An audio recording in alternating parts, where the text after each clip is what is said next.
Hello and welcome. I am the Suit&Tie Dip&ChewGuy, and this is the Series 4 wrap up. Series 4 has been long cut mint. I am going to run through the products that were in Series 4 and just give a brief overview of thoughts on those products. And I am going to try to do this a little faster than I did last night in a failed attempt where the computer overheated at the 13-minute mark and my camera went down. So, that said, the number one slot was from Stoker's, National Tobacco Company. Okay? It was as I expected. I am a Stoker's guy, although I dipped the straight version. The Stoker's was very minty. The standout aspect of Stoker's was the cut. Okay, it was a good mint. It was very strong. It's very mint forward, but the flavor was good. So, number two was from the U.S. Smokeless Tobacco Company. It was their Copenhagen product. I liked it. Now, I hear all kinds of stuff online. Oh, it tastes like toothpaste. Blah, blah.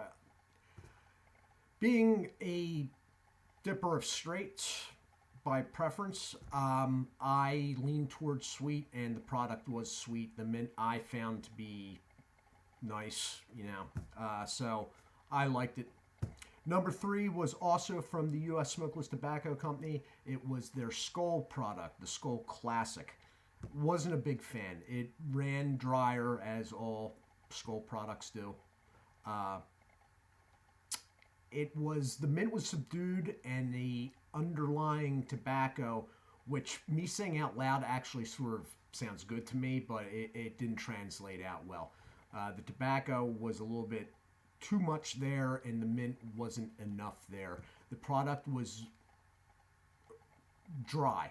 Okay, almost all Skull stuff is, except for their extra series, but it just wasn't for me. Number four spot was the Skull Extra, and as with the Wintergreen series, it did better than the Skull Classic. The mint was more pronounced. The tobacco was lowered in the background. The product was much more moist. The moisture level was up, rather.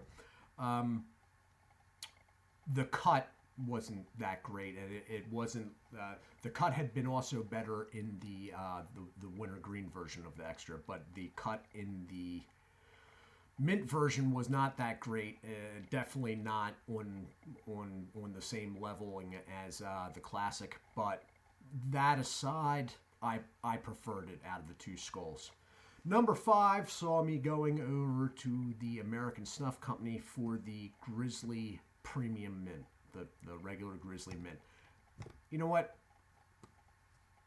I've always been, since it first came out, a big fan of the Grizzly Dark Select.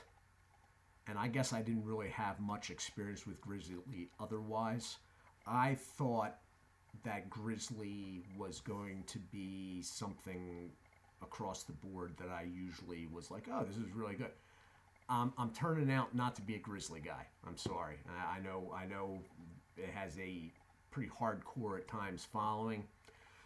The Grizzly product was on the dry side. The mint wasn't that great, and there was a tobacco. You know what? It wasn't the same as, but if we wrote the two out on paper, it would look very much like the Skull Classic. It was drier, the mint was subdued, the tobacco undertone was raised. I didn't care for it. Now, the number six was also from Grizzly. That was the Dark Mint. Now that was pretty good, but I don't see it as a darker, subdued version. And I think I said this in the Wintergreens too. I don't see it as a darker, subdued version of the regular. Okay? The mint was mintier and a better taste in general. It was a better mint. The tobacco was brought down. I'm a little confused by their Dark series. I thought the Dark series was supposed to be something else. It's turning out not to be that. The Grizzly Dark was not a darker, subdued version of the Grizzly regular mint. It was a completely different product. It was a completely different mint whole experience, and I found it more pleasant. Number 7 was also from American Snuff Company, but it was from their Kodiak line, which had one time had been their flagship, but Grizzly has since taken over. And that is why the Kodiak line never expands, probably. But the Kodiak, it was good. I mean, it was sort of in line with the Grizzly regular mint. It was a little bit on the drier side, but it was a softer product, softer to the touch. It was a little softer in the mouth, although it stayed well formed and it felt like it was there, if you get what I'm saying. It didn't get mushy or anything like that. The nicotine levels on all of these products in the premium line were all right. The skulls were a little bit lower, but, you know. So that was the number 7, the Kodiak, and then we went into a very short second tier. It only had 2 entries, and the first one coming in at number 8 was the Timberwolf product. Got my problems with Timberwolf, the lids, or let me rephrase that. I have problems with the Pinkerton tobacco products, the lids. The mint was very good from Timberwolf. The cut, you know, it could be better. The mint was good. Nicotine seemed to be there enough.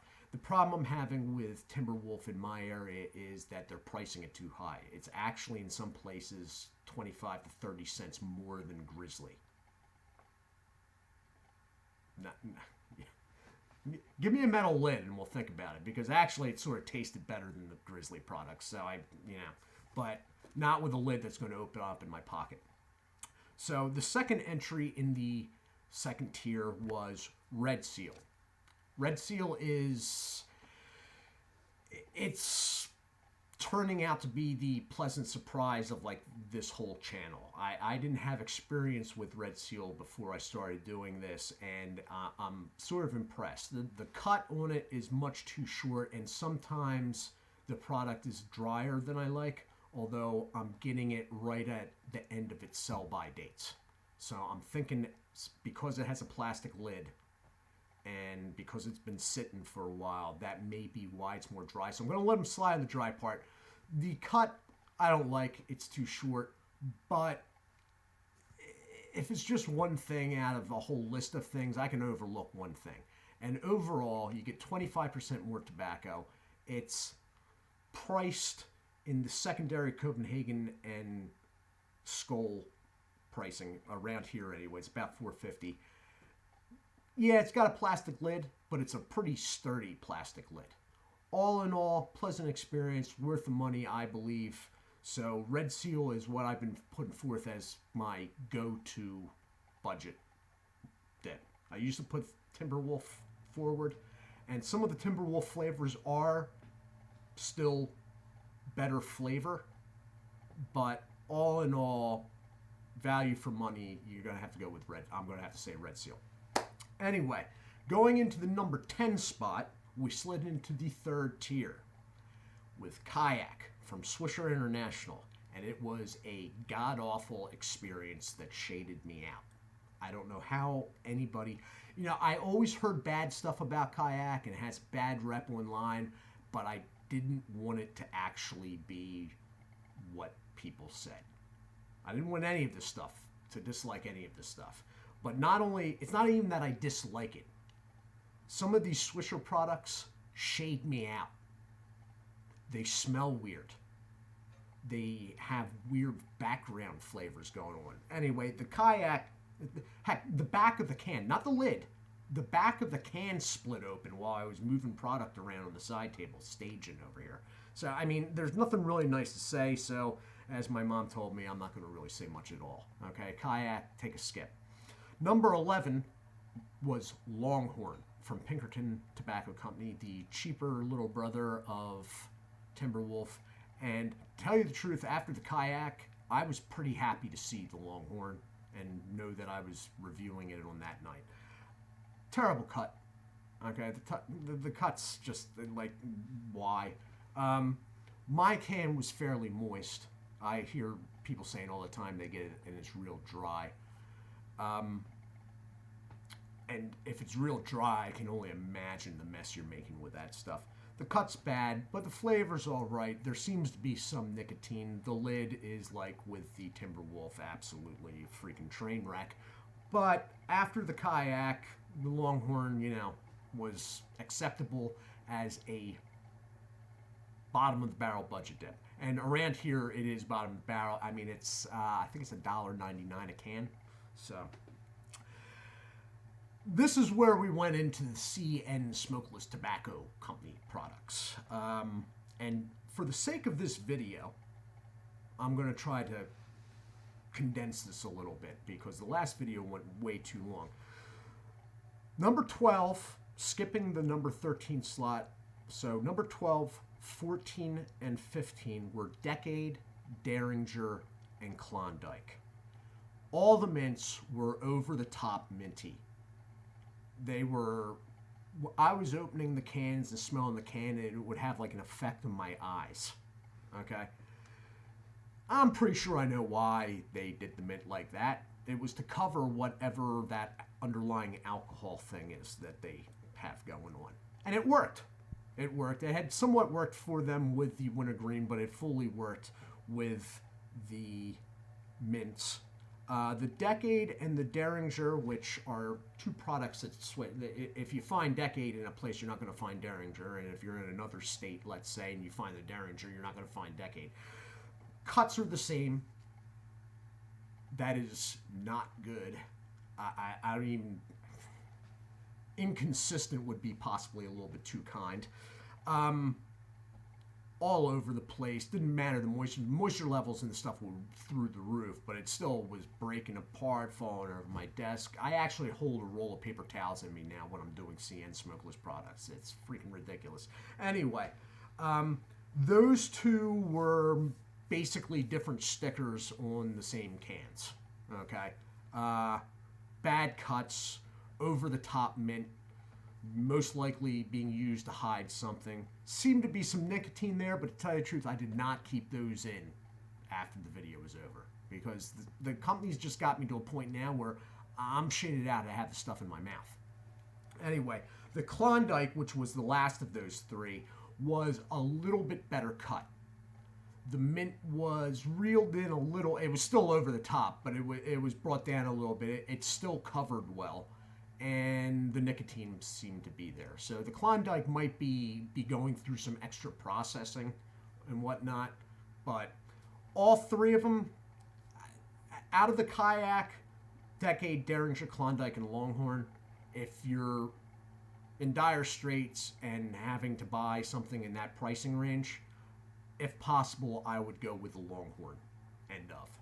Anyway, I rolled back to a premium for the last one because I wasn't sure what to do with the last one. It was the number 16 entry. It was double playlisted. It is in the Mints playlist of Series 4, and it is also in the standalone products, and that was Skull Spearmint.